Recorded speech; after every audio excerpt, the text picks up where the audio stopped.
Hello. Um, I've been having some issues recently. With, actually a whole bunch of issues. Nothing too crazy. I just feel like time has been passing by too quickly for me. I don't feel present enough in each of my moments. Um, I've been having like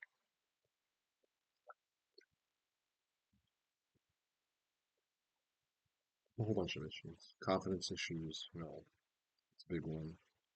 Um, you know, subconscious, all that stuff.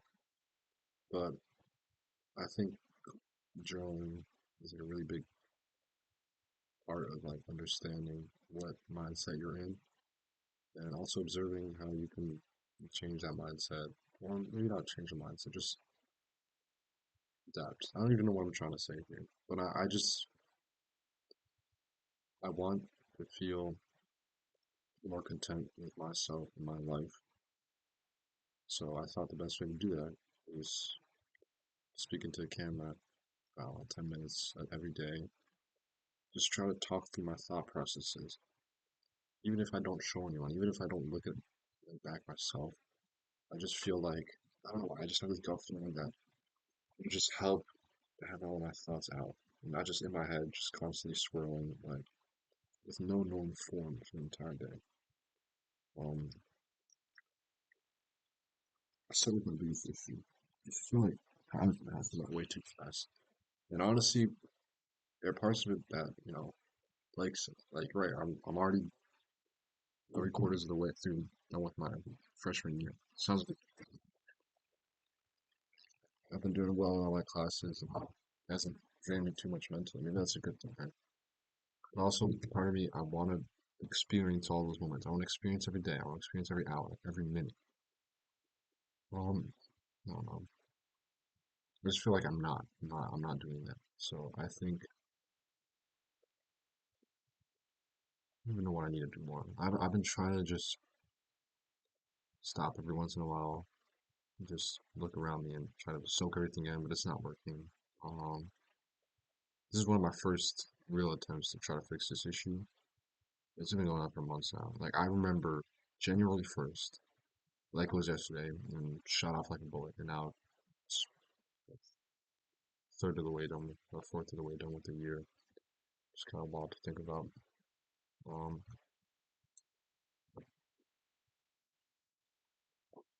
think a lot of that is the way I live life. I place heavy expectations in the future because I'm not happy with the present. I don't like the way the present is. So what I do is I say, in a week, I will be able to do this new activity. My life will instantly get 10 times better than. Like for example, right? I'm home now. I'm on spring break. But for the entire month or two leading up to spring break, I was like, my life is miserable right now. I don't want to live in it in the current moment. But looking forward, 2 months from now, spring break, my birthday, I get to go home. I get to do all this fun stuff. So if I don't care about what I'm doing right now in the present, I just look ahead towards the future and live in that moment, looking forward to that moment, then I'll be happy. Because once I go home, everything will be better. All my issues will be gone. Now I'm home, my issues aren't gone. So I think that's a bad mentality to have, to always live life with goals. I mean, obviously, like, it's not a bad thing to live life with goals, but put so much emphasis on goals and not enough on, the present. Because I think sometimes people struggle too much with the past, right? And it's obvious, it's very evident to be stuck up in the past because it's so easy to just like rethink and just live in the past. But I think it's less obvious when you're living in the future because it just seems like a fallacy. Like that doesn't make sense. But it seems like it doesn't make sense, right? So that's why I don't think people realize that they're living in the future. Well, it's like me. I didn't realize, but I need to be more present in that and just stop putting such lofty expectations on the future. Um, I'm hoping that the future has plans for me and put it in the present. And that's my goal. Um, and I should be more like self-aware of my issues and be proactive instead of procrastinating. That's what I need to do. Um, what else?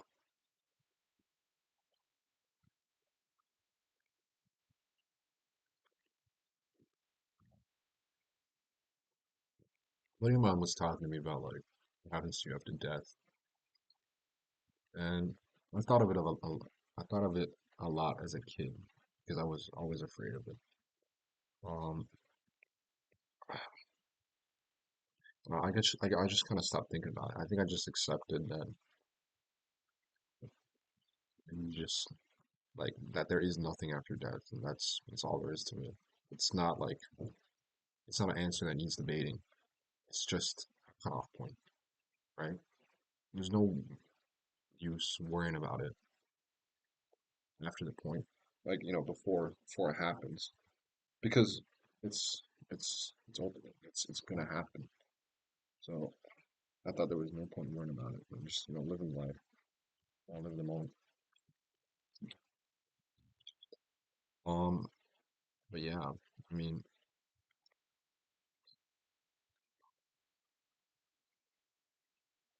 he was talking about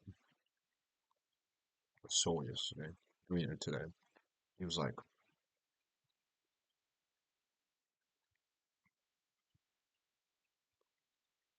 what does it even mean to be alive? Because like when you're dead, you don't experience anything. Like, who is you? Who is the you that is experiencing anything? Like, and that's what I don't understand. I don't know how I can put this into words. But what what we quantify as the soul, right? The soul doesn't actually exist, does it? We make it up and we make it up in our head and repeat it over and over again to everyone. Just a common word now that like it seems like an actual fact. There is no soul, right? Like all we are is just a bunch of just a brain experiencing a sensory, load of senses, and somehow we just make sense of it in our head, and then it feels like reality. But but it doesn't. It's just I don't even know like how to put it into words. Like, are we even ever alive? Because what does it even mean to be alive? Like, it's because it's like the soul doesn't exist. Then do we even exist? Besides past our simple feelings, our simple like senses. Because if all we are our senses and the hormones that create our feelings, then why bother? Like, it's-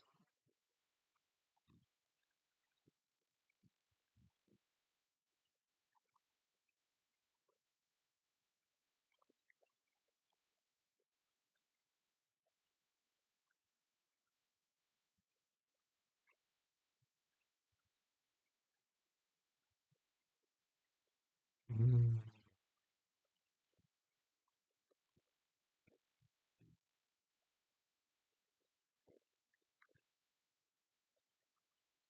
I don't know.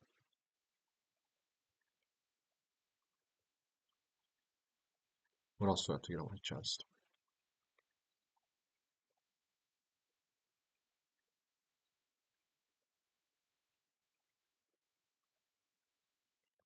I hate the way that all of my friends, it's not even just them, I do as well.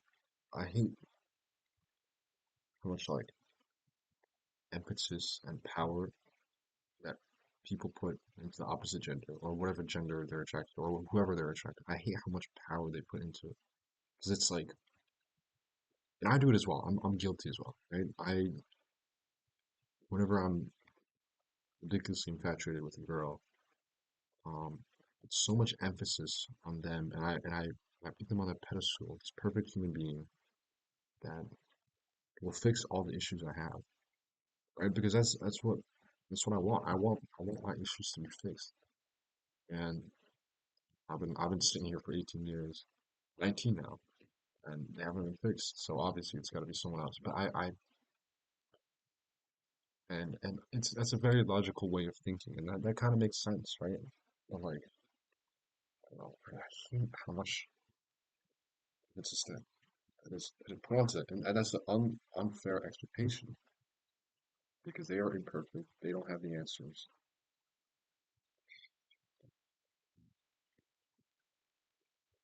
They have how much of my energy is spent thinking and chasing and doing all this shit with girls. Because honestly, it's just like your natural human like desire and instinct to reproduce.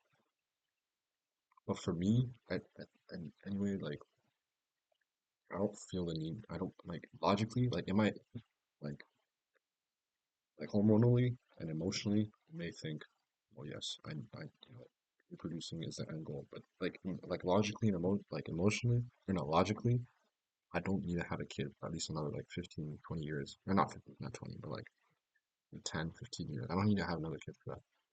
And so right now, it is like very annoying to me that I spend so much of my time thinking about that when that isn't even a priority for me right now.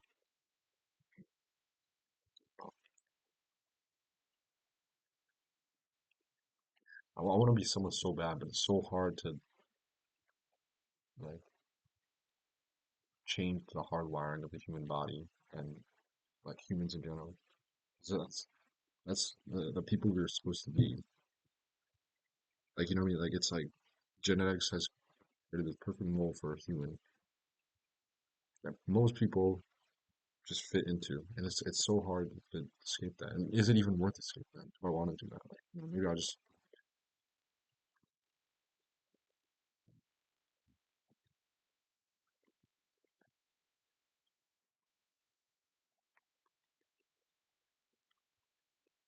I don't know how I'm not depressed when I spend most of my time doing shit that like I don't really care about. My life has just been so numb recently. It smells so good.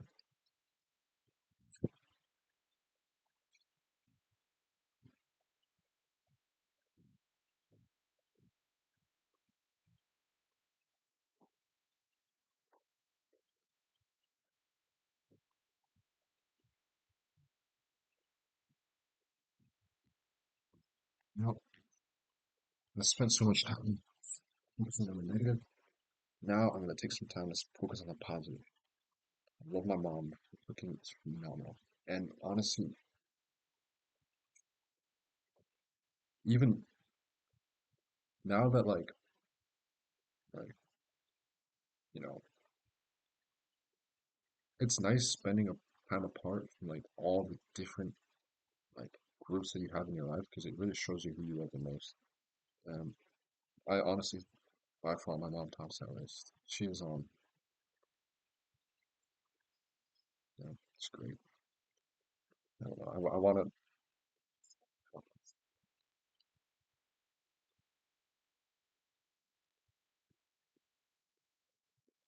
I'm really lucky to have her.